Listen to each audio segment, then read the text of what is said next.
আমার প্রিয় ভাইয়েরা, নিজেদের মধ্যে ভিন্ন মত থাকতে পারে, ভিন্ন মত থাকা দূষণীয় নয়, কিন্তু ভিন্ন মতটা আপনি প্রকাশ করছেন কোন ভাষায়, সেটাই হচ্ছে মূল বিবেচ্য বিষয়।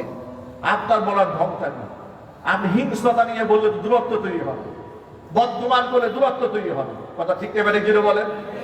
এই জন্য আজকের পর থেকে আমরা আর দূরত্ব করতে চাই না, আমরা একে অপর প্রতি শ্রদ্ধাশীল হতে চাই। বলেন ইনশাআল্লাহ, জুড়ে বলুন না ইনশাআল্লাহ।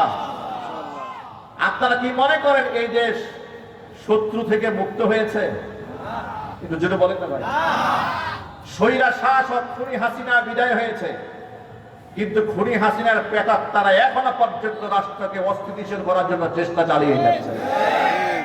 একদিক থেকে ভারত থেকে সংবাদ সম্মেলন করে খুনি হাসিনার এই দেশের ডিসেম্বরে ঢোকার জন্য উকি মারছে, অন্য দিক থেকে এই দেশে জুলাই মাসে এসে এই দেশের মুসলমানরা হাজার দলে বিভক্ত হয়ে গেছে।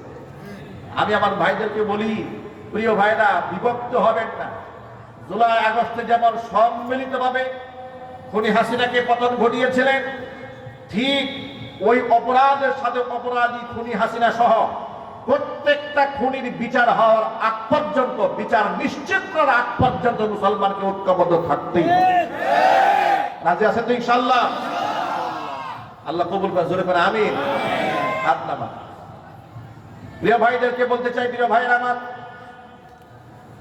নিজেদের মধ্যে ইখতিলাফ থাকতে পারে, কিন্তু শ্রদ্ধা যেন নষ্ট না হয়। সূরা হুজরাতের একটা আয়াত আপনাদের সামনে তেলাওয়াত করেছিলাম।